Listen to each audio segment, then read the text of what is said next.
Donc bonjour à tous, je suis donc Yvette Bailly, donc membre du MAN et effectivement depuis 50 ans. Voilà, je suis vraiment très très contente d'accueillir Isabelle Filiosa, qui est très connue, voilà, par ses ouvrages, par son travail, et à qui on a demandé de faire le lien entre non-violence et éducation, et à travers ce regard, le lien entre la non-violence et l'éducation, de revisiter un petit peu les 50 dernières années et de voir quelles ont été les évolutions dans la relation parents-adultes autour de cette question de la non-violence et de voir un petit peu les enjeux aujourd'hui de cette question de non-violence et éducation. Donc on se connaît depuis très longtemps, voilà. Donc moi au MAN Lyon, Isabelle au MAN Paris à l'époque, dans les années, la fin des années 80. Et puis en 90, dans les années 90, on a écrit ensemble ce document, déjà, et qui a été publié en 1993, qui s'appelle « La médiation ». Donc c'était les premiers écrits vraiment sur ce thème-là. Et donc c'était un travail vraiment collaboratif, constructif, collectif, qui nous a vraiment soudés. Et on peut dire que, voilà, au fil du temps, Isabelle est compagne fidèle de route du MAN, et donc à plusieurs reprises, on l'a fait intervenir à Lyon, donc en 2004, donc au Salon Prime Vert, et puis donc en 2010, lors de l'action Silence la violence, qui avait donc concerné 2800 enfants des écoles de Lyon 8e. Voilà, donc ce que je peux quand même un petit peu expliquer, c'est que sa présence aujourd'hui est improbable, c'est incroyable. Parce que tout de suite, quand on a défini ensemble au niveau du groupe de préparation de la quinzaine et du colloque ce thème non-violence et éducation, bien sûr, on a pensé Isabelle, c'était évident pour nous.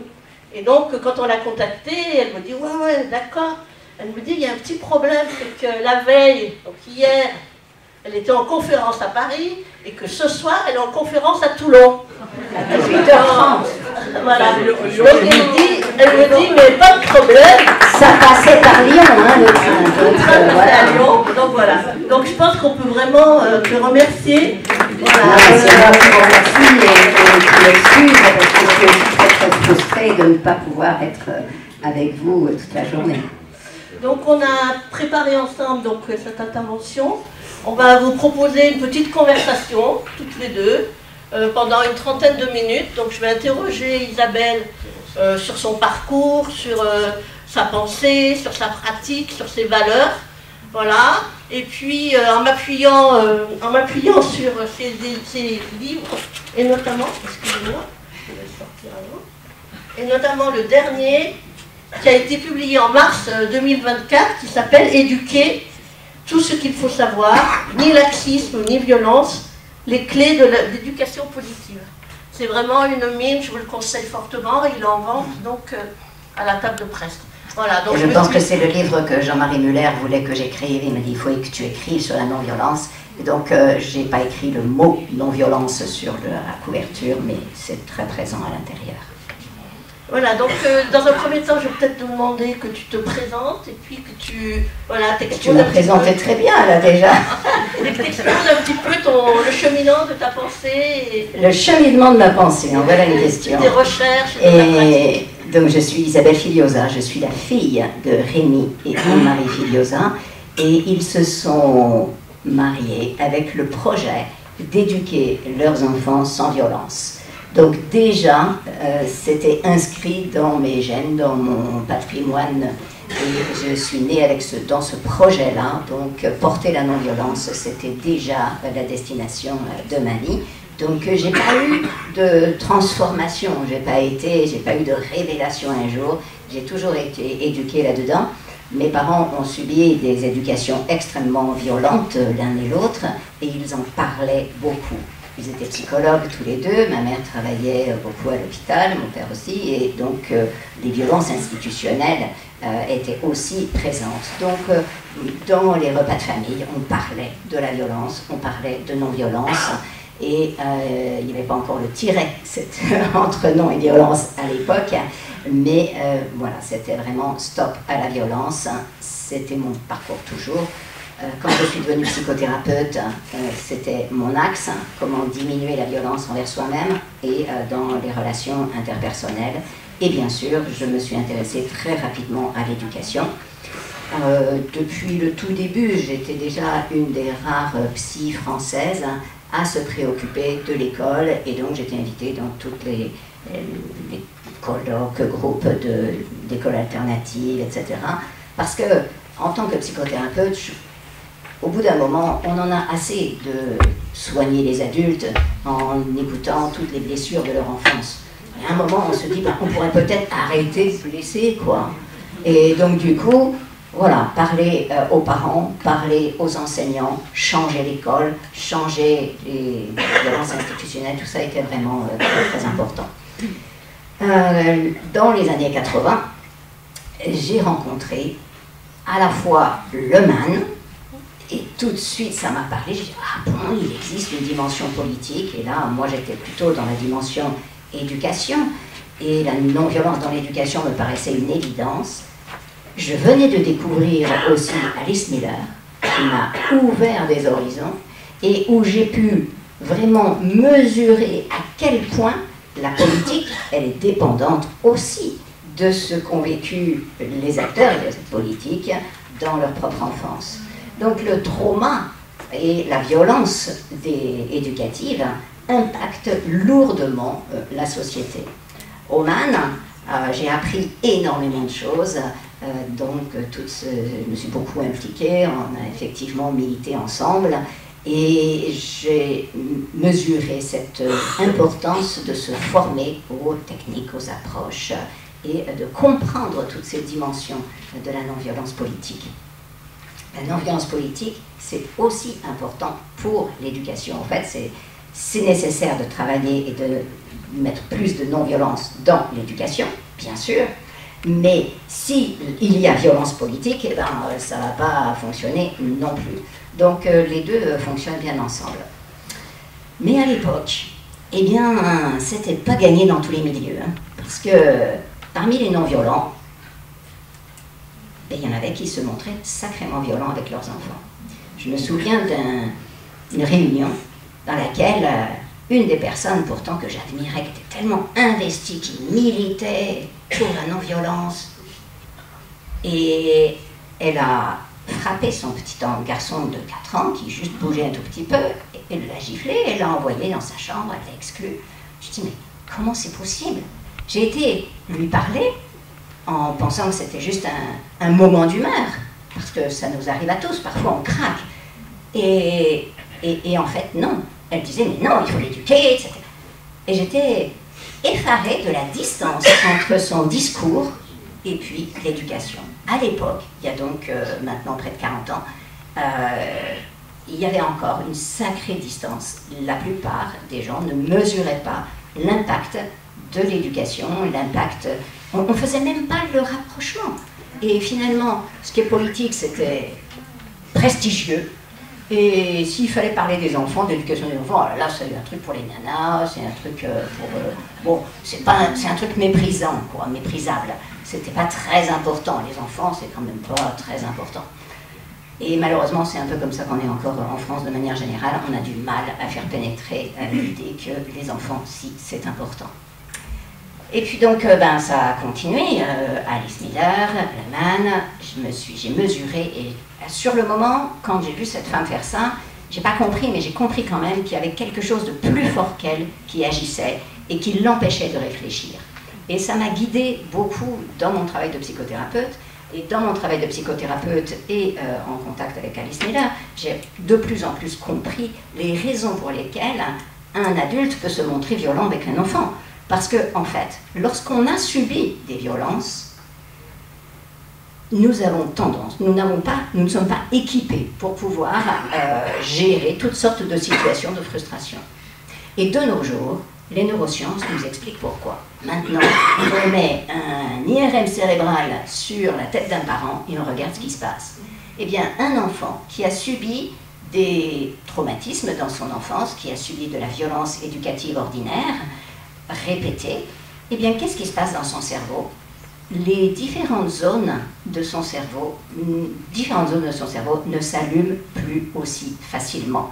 Et les liens entre le cerveau préfrontal qui arrive à inhiber les hyperréactions sont fragiles.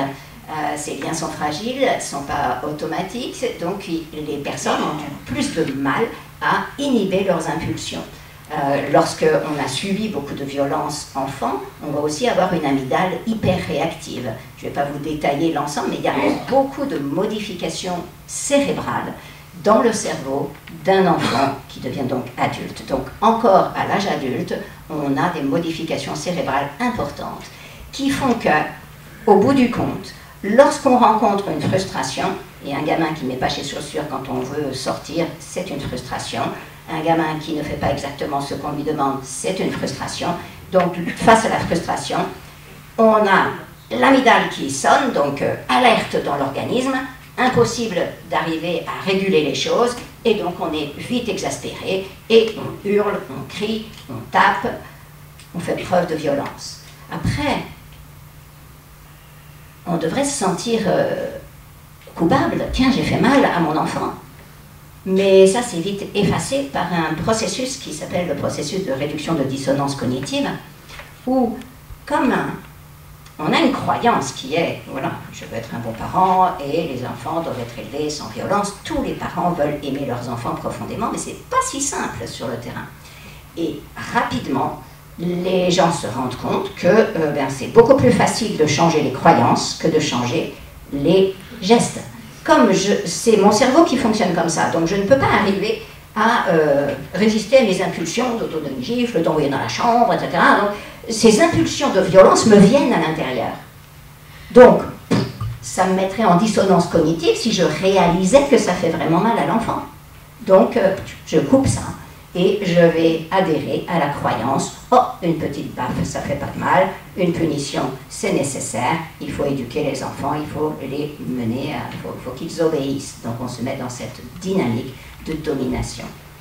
Donc, aujourd'hui, on sait biologiquement comment ça fonctionne et on comprend mieux pourquoi nombre de parents sont encore violents, se montrent encore violents sur leurs enfants.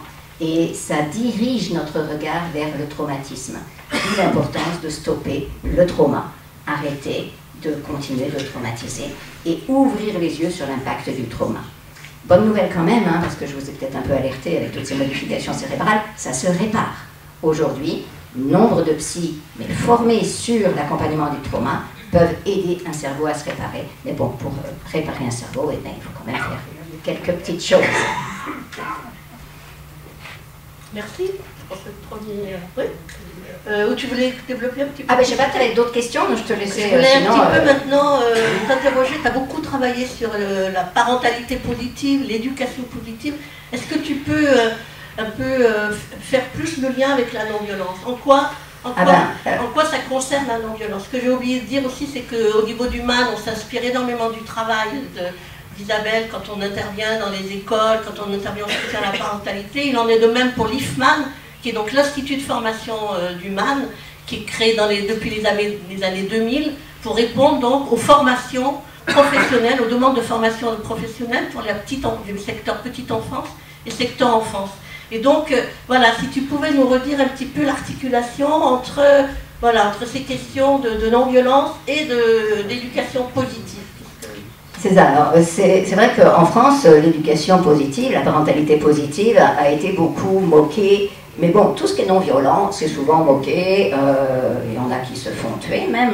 Martin Luther King s'est fait tuer, Gandhi s'est fait tuer. En fait, la non-violence, c'est extrêmement subversif. Donc, dès que... imaginez, vous avez toutes sortes de gens qui sont dans des pratiques violentes, ils craignent de se rendre compte qu'ils peuvent avoir blessé leurs enfants, ou même ils craignent de se rendre compte qu'eux-mêmes peuvent se sentir traumatisés. Donc les réactions sont extrêmement fortes. En fait, la parentalité positive, on ne devrait même pas avoir besoin de rajouter positive, parce que c'est la parentalité officiellement légale en France, c'est la parentalité sans violence. Depuis la loi de 2019, la parentalité doit s'exercer sans violence envers les enfants. Mais bon, entre sans violence et non-violence, il y a un petit pas. Et dans la littérature scientifique, on utilise le terme de positive parenting, donc de parentalité positive, pour décrire toute parentalité qui fournit à l'enfant ce dont il a besoin pour pouvoir grandir et qui respecte les besoins du parent. Donc en fait, la parentalité positive, c'est défini par les scientifiques comme étant tout ce qui est efficace. Et quand on regarde un petit peu en dessous, ben c'est principalement l'empathie de l'adulte envers l'enfant, les interactions fortes et chaleureuses avec l'enfant. C'est lorsque l'enfant est dans une émotion, quelle qu'elle soit, que ce soit de la fureur, de la terreur, de quelle qu'elle soit, c'est important d'aller au contact de l'enfant et de l'aider à co-réguler ses émotions, parce qu'un tout petit a besoin de cette co-régulation. La parentalité positive, c'est accueillir l'enfant, c'est basé sur la théorie de l'attachement. La théorie de l'attachement, c'est que l'enfant a des besoins, il a vraiment besoin que les adultes soient là, présents pour lui et prennent soin de lui. C'est assurer la sécurité affective. La sécurité affective, c'est le méta-besoin de tous les humains. Cette sécurité affective permet à tout un chacun de s'épanouir. Il y a deux dimensions dans nos besoins fondamentaux, c'est la connexion, la relation à autrui, et le pouvoir personnel. Et ça, c'est aussi quelque chose qu'on retrouve de manière générale dans la non-violence. C'est ensemble qu'on est plus fort, et c'est important que chaque personne ait la parole, que chaque personne ait son propre pouvoir. Dans la non-violence, j'ai trouvé ce pont entre les besoins fondamentaux et les stratégies. C'est vraiment, on n'est pas dans une dynamique de domination. On cherche à sortir de toutes les dominations et permettre à chacun de co-construire, d'avancer ensemble. Et on va respecter et faire exister chaque personne en tant que telle. C'est une lutte contre toutes les dominations. Juste pour finir sur la non-violence, en fait, le Conseil de l'Europe a nommé pour la première fois le mot parentalité positive dans l'objectif de diminuer la violence envers les enfants. Ils ont constaté qu'il y avait vraiment beaucoup de violence, notamment en France, on est le pays le plus autoritaire d'Europe.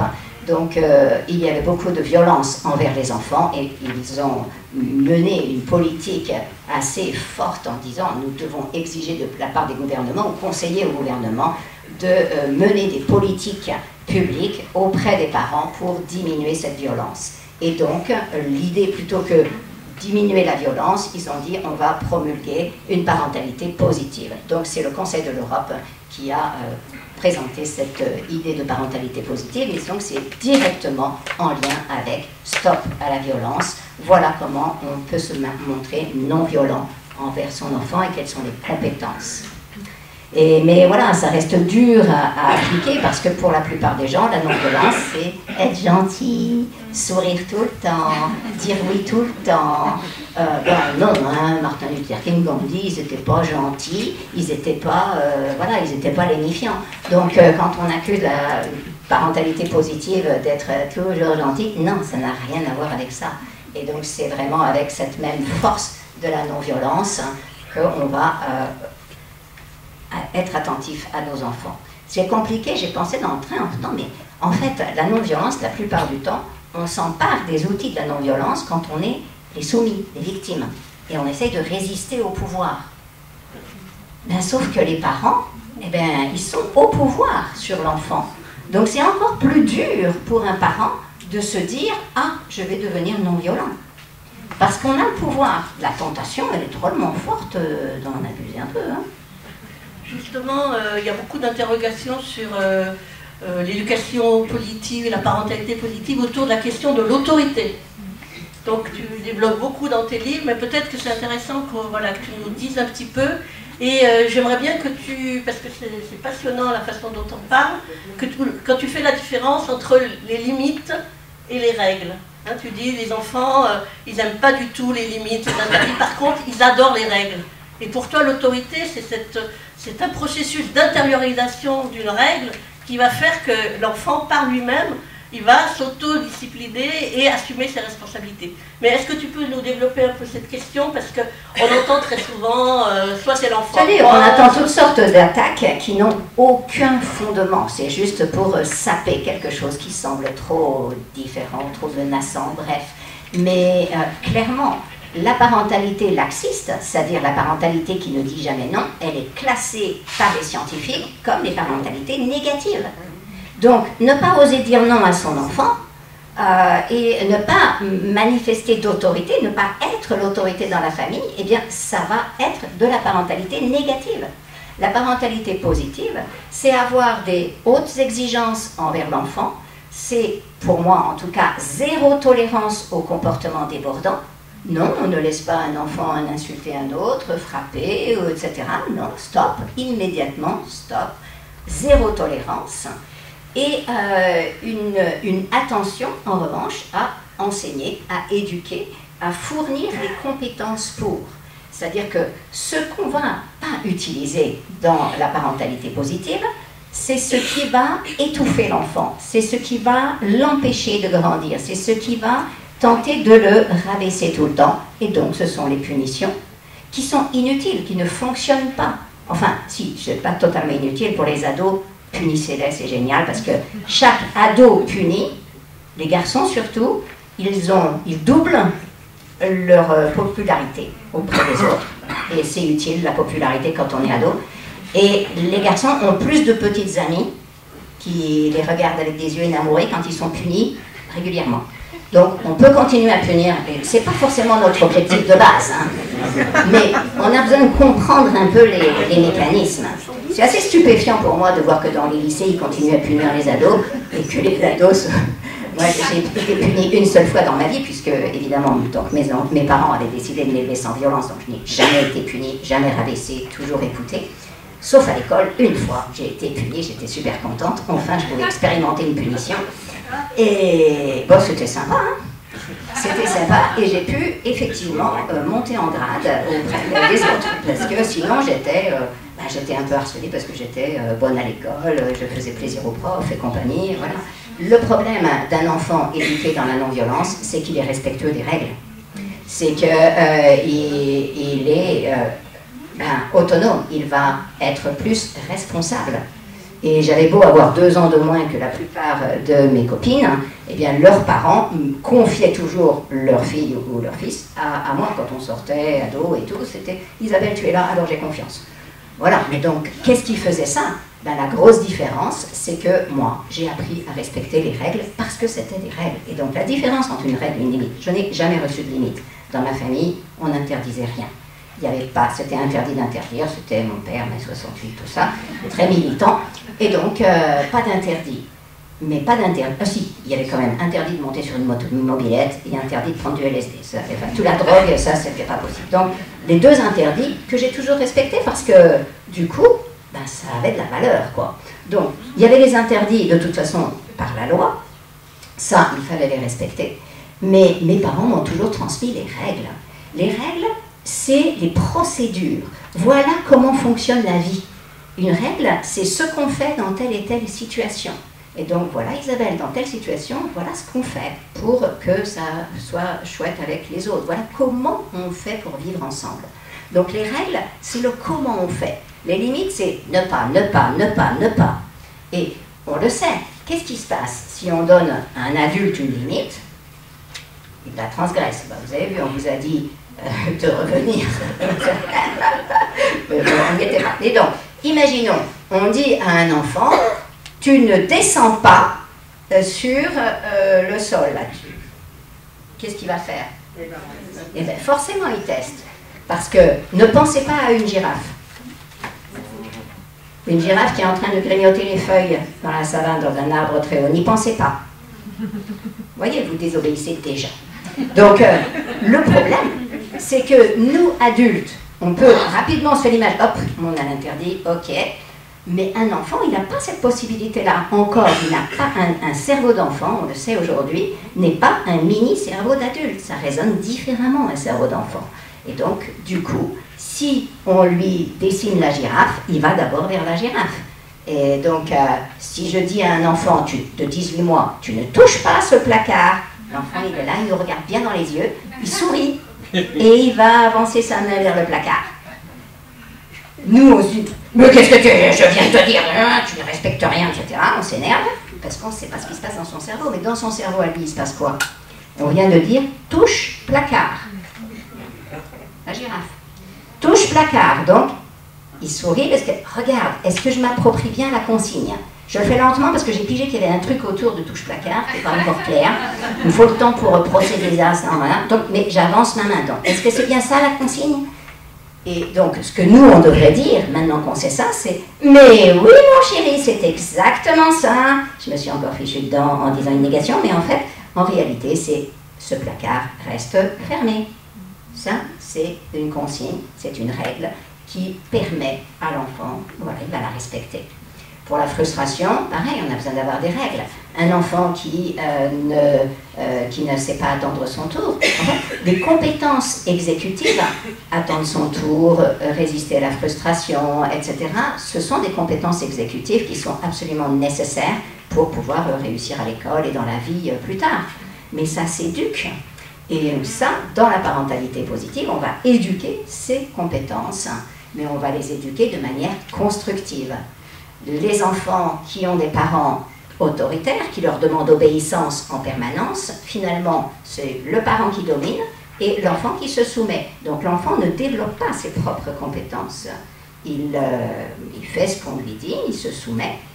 Et donc, du coup, souvent, en tout cas, ce qu'on observe scientifiquement sur un grand panel de gens, c'est que les enfants qui ont été éduqués à l'obéissance uniquement et avec des violences éducatives ordinaires ne développent pas leurs compétences exécutives, leurs compétences émotionnelles et sociales, comme le développent en revanche les enfants qui sont élevés avec de la parentalité positive. Et j'étais il y a 2 jours au congrès de l'UNESCO en présence de James Heckman, qui est ce prix Nobel d'économie, qui montre qu'investir dans la petite enfance, et investir dans la petite enfance et investir de l'argent pour qu'il y ait davantage d'attention vers les parents et vers les professionnels de petite enfance pour prendre soin de ces périodes des 1000 premiers jours de la vie, eh bien c'est rentable. Donc maintenant, on a même une excuse économique. Il a fallu qu'on ait cette excuse économique pour enfin devenir un peu moins violent envers nos enfants, un peu plus respectueux de leurs besoins. Mais donc c'est comme dans la non-violence, la parentalité positive, c'est la non-violence dans l'éducation. Et donc, jamais la non-violence n'a été on est gentil, on se laisse faire, on se laisse voilà, marteler par les chars. Non, la non-violence, c'est vraiment beaucoup de force. Et donc cette force, on l'utilise et donc les règles, elles sont utiles, comme dans les process de non-violence, toutes les actions non violentes, elles sont structurées, etc. Et donc il y a aussi cette structure dans l'éducation. Peut-être une dernière question. Qu'est-ce que tu verrais comme chantier pour les 10 ans à venir, un petit peu pour avancer sur ces questions d'éducation et non-violence, et quels sont un petit peu aujourd'hui les enjeux? Alors ça va être de mêler de plus en plus la dimension politique et la dimension dans la famille. Il y a encore un grand écart et on ne mesure pas encore suffisamment, donc je pense que c'est relier ces 2 choses-là qui sont vraiment un chantier important. De manière générale, dans le monde entier, parce que j'ai discuté avec, au congrès de l'UNESCO, il y a des gens de un peu tous les pays, et donc j'ai discuté avec d'autres personnes, et cette dérive droitiste, cette dérive autoritaire, politique et dans l'éducation, elle est dans tous les pays. Donc aujourd'hui, en France, on a un retour à l'autoritarisme, il nous l'a dit tout à l'heure, notre ministre de l'Éducation, ce retour à l'autoritarisme, c'est grave, c'est problématique, mais c'est dans le monde entier et c'est le reflet de l'autoritarisme dans la politique aussi. C'est cette même dérive qu'on voit à l'œuvre. Donc voilà, un des chantiers, c'est d'accompagner ça. J'ose pas dire lutter, parce que dès qu'on se met en lutte, finalement on renforce l'adversaire, mais peut-être accompagner ça pour que ce ne soit qu'une vague. Quand j'étais jeune, je pensais que le progrès, ça faisait comme ça, pour un naturel, qu'une fois qu'on avait appris, oh génial, on a appris ça, oh maintenant on le sait, donc on ne va pas revenir en arrière, oh maintenant on le sait. Donc je croyais que le progrès, pas du tout. J'ai vite déchanté et je me suis rendu compte, mais quand même ça monte. Mais il y a des vagues, et donc en ce moment on est dans une vague descendante, et voilà, ça va remonter, et donc voilà. Et le projet avec lequel dans lequel je travaille aujourd'hui, et Hugues est là au milieu et participe aussi à ce projet, c'est Marseille, ville non violente. Donc nous avons décidé, un petit groupe, de faire de Marseille une ville non violente. Comment? Eh bien, au lieu de s'attaquer à combattre une violence, on va chercher la cause de toutes les violences, et elle est dans le trauma, on l'a vu tout à l'heure. Et donc, on rejoint le mouvement des villes informées sur le trauma. J'ai découvert ce mouvement fantastique à Oslo il y a 2 ans dans un voyage d'études sur comment ils se débrouillent là-bas, les Norvégiens, pour accompagner la petite enfance. J'ai été absolument scotchée de cette idée fantastique. Et donc j'en ai parlé à 3 amis lors d'un dîner à Marseille. Il se trouve que les 3 amis, c'était un médecin de santé publique, un chercheur, un psychiatre, médecin de santé publique, une personne qui accompagne les projets, de petits projets pour devenir des grands projets, un accompagnateur de projets pour qu'ils naissent, et une élue petite enfance de la mairie de Marseille. Donc c'était la team parfaite pour lancer le projet. Mais au début, quand ils ont dit « ouais, on va faire ça à Marseille », j'ai rigolé. J'y ai pas cru un instant. 2 ans après, ça y est, on commence, on est hébergé par le Codeps 13 et on va pouvoir développer on pose le plan de financement là très bientôt. On va se lancer publiquement lors de l'anniversaire du 2 octobre. Et donc, lors de ce départ de la marche pour la non-violence, nous allons faire le lancement public de notre projet Marseille, ville non-violente, Marseille informée sur le trauma. Il s'agit d'informer toute la population sur qu'est-ce que c'est que le traumatisme, permettre de mesurer la prévalence du traumatisme, parce que c'est quand même 2 personnes sur 3 qui ont vécu au moins un événement, et 1 personne sur 8 qui a vécu plus de 4 événements traumatiques avant l'âge de 18 ans. Et quand on a vécu plus de 4 événements traumatiques avant l'âge de 18 ans, eh bien on est beaucoup plus à risque de dépression, de suicide, d'anxiété, de violence, répéter la violence, etc. Et de maladies physiques, d'obésité, de maladies cardiaques, de cancer, etc. Et donc c'est vraiment un problème de santé publique. Nous avons à travailler sur ce trauma. Et donc mesurer. Et ensuite, remarquer quel est l'impact du traumatisme sur quelqu'un, parce que trop souvent on ne le sait pas, on ne le voit pas. Il s'agit de vraiment changer le regard de toute la population. Au lieu de « qu'est-ce qui ne va pas chez toi », changer « qu'est-ce qui t'est arrivé ». Et ça, c'est une modification profonde et qui doit être dans toute la population. Parce que ça ne suffit pas d'être juste à l'école non-violent, dans la famille non-violent, parce que les non-violents dans la famille, c'est dur. Vous êtes parentalité positive dans la famille. Dès que vous sortez un peu, hop, vous avez tout de suite une belle-mère ou n'importe qui dans la rue qui se permet de vous faire des commentaires. Et donc, voilà, c'est lourd, quoi. Les profs qui essayent de mettre des pédagogies alternatives en place, eh bien, là aussi, ils se font allumer, c'est pas facile parce qu'ils se font juger par les autres. Vous n'êtes pas assez sévère, vous devriez mettre ceci, cela. Bref, c'est cette dimension, l'entourage culturel est vraiment fondamental. Et là, ça se passe à l'échelle d'une ville. À l'échelle d'une ville, on peut changer les choses. À l'échelle d'un pays, c'est trop grand, puis on a toujours l'impression que ça vient du ciel. Donc là, c'est informer les gens et ensuite leur permettre de s'approprier. Apprendre à répondre au traumatisme et apprendre à éviter de retraumatiser. Parce qu'on se retraumatise les uns les autres sans arrêt dans la vie. Et donc, il s'agit de faire de cette ville de Marseille une ville plus empathique, plus respectueuse de chacun, à tous les niveaux. Et comment on fait ça? On ne fait pas ça top-down, on va faire ça de manière très coopérative. Et donc, on informe, on donne de l'information, et ensuite, on crée des petits groupes et des grands groupes pour que chacun co-construise. Ah, ben maintenant que j'ai cette info-là, qu'est-ce que ça change pour mon hôpital? Qu'est-ce que ça change pour mon quartier? Donc, il va y avoir des réunions de quartier. des réunions à l'hôpital, à la prison, dans les structures petite enfance. Et puis on a l'immense chance aussi que les petites enfances va nous confier au projet la formation des 4000 agents qui sont en contact avec les enfants sur le terrain. Et donc concrètement, comment on va faire pour former 4000 personnes très rapidement?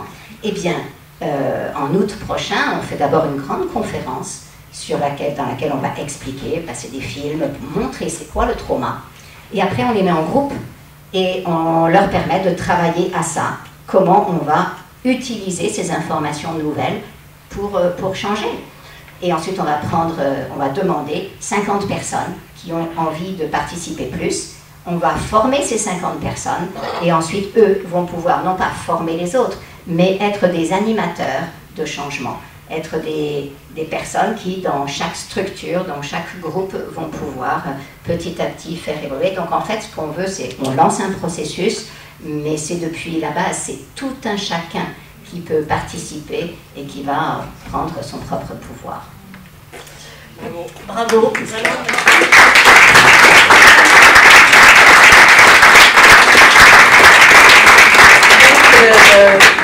La parole est à vous. Donc c'est Philippe qui fait passer le micro. Donc je ne sais pas si tu veux que je conclue plusieurs questions.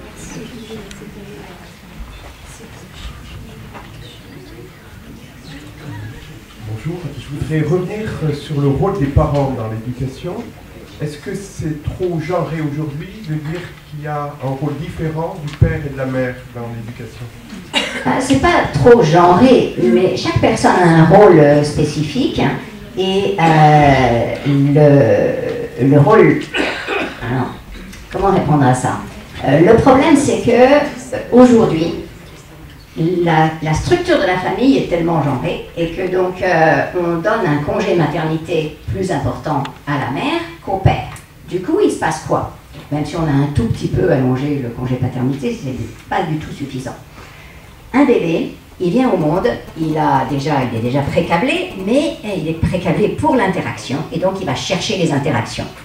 La maman qui est plus disponible avec lui va le regarder, ils vont échanger, elle va apprendre à décoder la moindre mimique de son enfant. Elle apprend à répondre à ses besoins, forcément parce qu'elle a l'usage.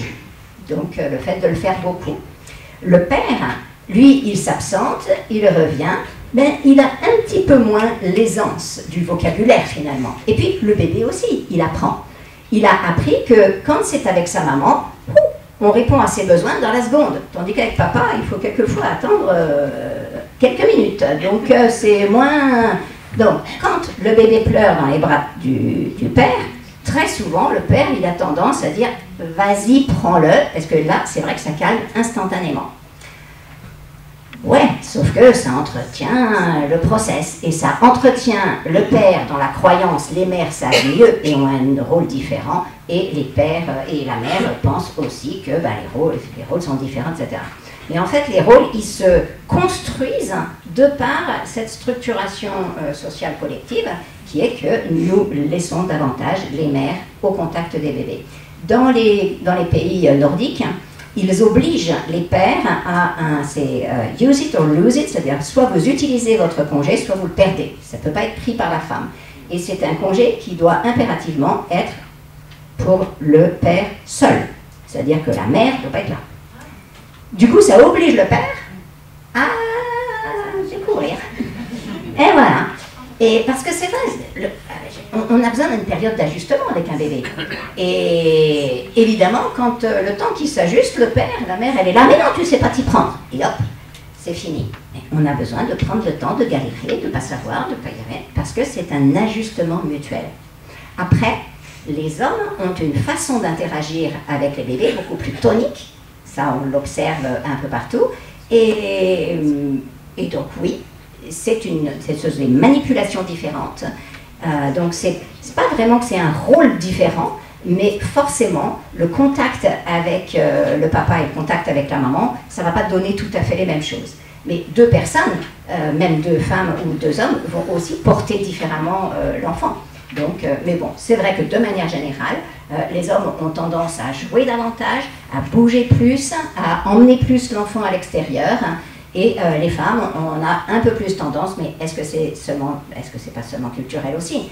On va parler beaucoup, on va prendre soin, on va être plus et rester dans le cocon.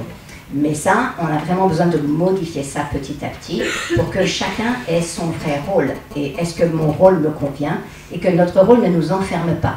Parce que dans le rôle paternel, parfois on a des images mentales qui sont vraiment erronées. Genre, je suis celui qui ramène l'argent à la maison, donc voilà, je suis... c'est les choses qu'on avait depuis longtemps qui ne sont plus tout à fait justes et qu'on a besoin de regarder de nouveau. Donc, dans la relation de l'enfant avec le père ou avec la mère, il y a vraiment toutes sortes de choses qui jouent, mais pour beaucoup, il y a cette première installation, et c'est pour ça que ce que me disait mon amie norvégienne, la ministre de l'enfance norvégienne, c'est que ce qui fait la différence et qui permet à un pays entier de passer dans la non-violence éducative, c'est d'impliquer les pères, c'est le congé maternité, le congé paternité le plus long possible. Parce que comme ça, on apprend à connaître l'enfant et à prendre plaisir à vivre avec lui. Parce que ce qui est terrible en France, c'est qu'il y a un regard sur l'enfant, qu'un enfant, ça fait juste trop de bruit, ça bouge trop, il faut des lieux sans enfants, il y en a ras-le-bol des enfants, ils nous gênent. Vite, la crèche, c'est la rentrée, enfin on peut poser à la crèche ou à l'école. Bon, ce regard sur l'enfant, c'est quand même dommage parce que la relation avec un enfant, c'est quelque chose de fabuleux, à condition d'apprendre et de savoir communiquer avec son enfant. Il y avait une question d'Étienne. Je n'ai pas de question pour Isabelle, j'ai simplement une information à passer, une minute de publicité pour le dernier numéro de la revue alternative non-violente qui est consacré à l'autorité, qui distingue très bien l'autoritarisme destructeur et l'autorité bienveillante, notamment des articles d'Elisabeth Maheu-Vaillant, etc.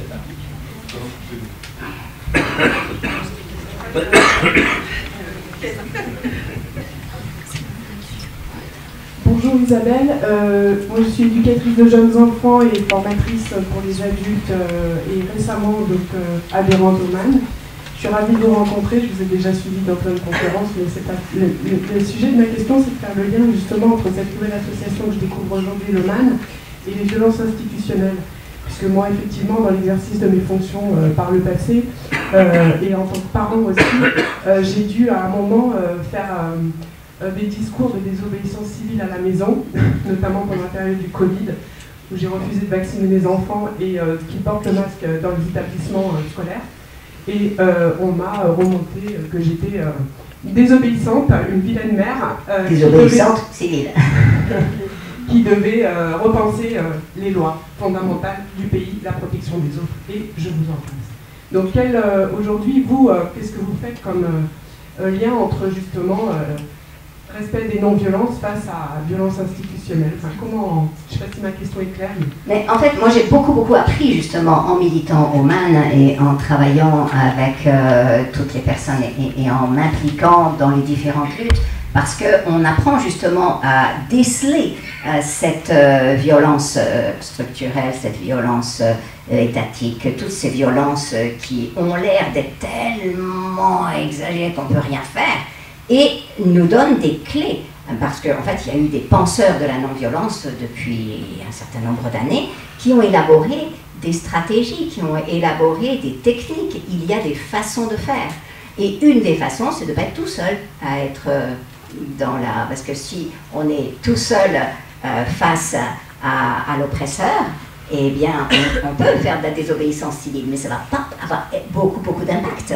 Et donc voilà, une des clés, c'est de se relier avec d'autres pour pouvoir être désobéissant. Mais c'est vrai, dans le livre, là, je donne un certain nombre de choses. Par exemple, dans l'école, comment ça se fait que nous, tous les parents, nous acceptions que nos enfants continuent à être exclus, à aller au coin et à écrire des lignes.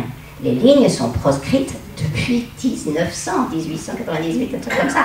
Je veux dire, c'est fini, c'est hors la loi. 87% des punitions infligées à l'école sont illégales.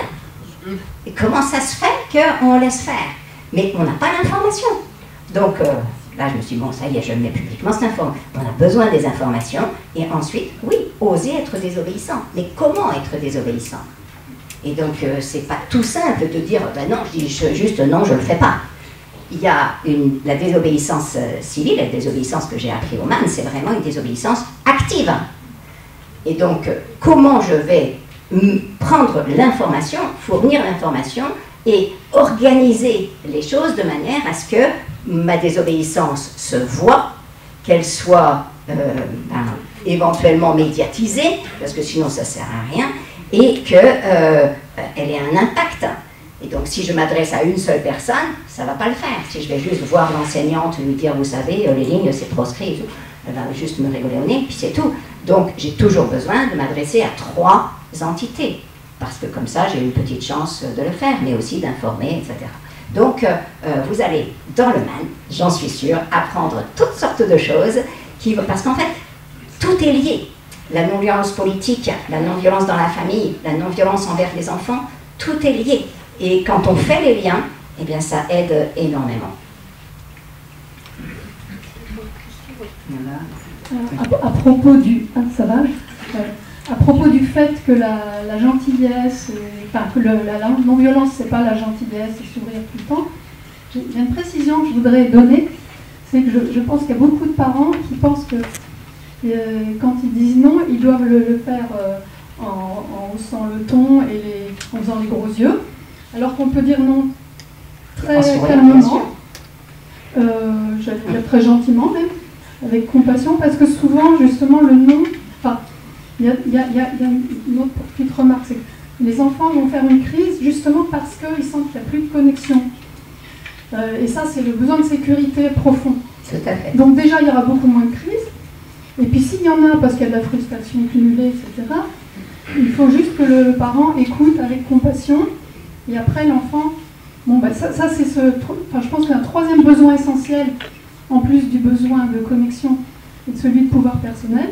Et la décharge émotionnelle, elle est trop, ce besoin est trop méconnu. Et quand l'enfant a bien déchargé en étant écouté, ce qui change tout. Oui. Enfermer un enfant dans sa chambre, ça c'est, c'est pas bien. Tout va se résoudre pratiquement. Alors, j'ai une information à donner, ça c'est autre chose. Il va y avoir le 3 et 4 octobre à Limoges le premier congrès sur la misopédie. Donc si vous ne connaissez pas le mot, c'est peu connu en français. Vous pensez à misogynie, bon, bah, c'est la même chose pour les enfants. C'est gratuit, c'est à la faculté de lettres. Et on peut le voir en visio. Donc vous cherchez Limoges, colloque sur la misopédie, et vous le trouverez sur Internet. Merci, merci, parce qu'effectivement, cette misopédie est bien répandue.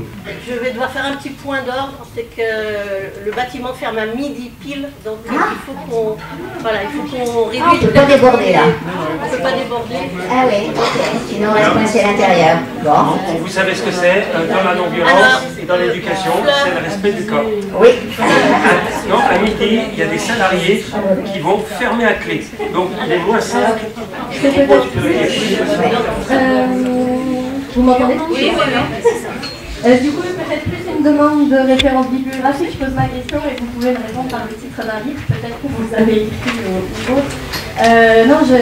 Donc, non-violence et éducation, on a parlé donc de parents à enfants.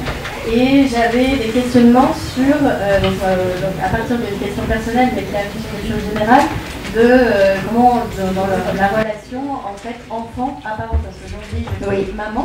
Dans éduquer tout ce qu'il faut savoir, il y a un petit morceau sur les enfants tirant les enfants qui agressent leurs parents, et il y a aussi un gros chapitre sur pourquoi les enfants d'aujourd'hui ne sont plus du tout les enfants d'hier, et que ça n'a rien à voir avec une soi-disant baisse de l'autorité des parents ou des éducateurs. Et c'était aussi comment on amène les parents... Et il faut sortir. Merci et à bientôt. Oui. Alors, je pense qu'on peut vraiment applaudir Isabelle.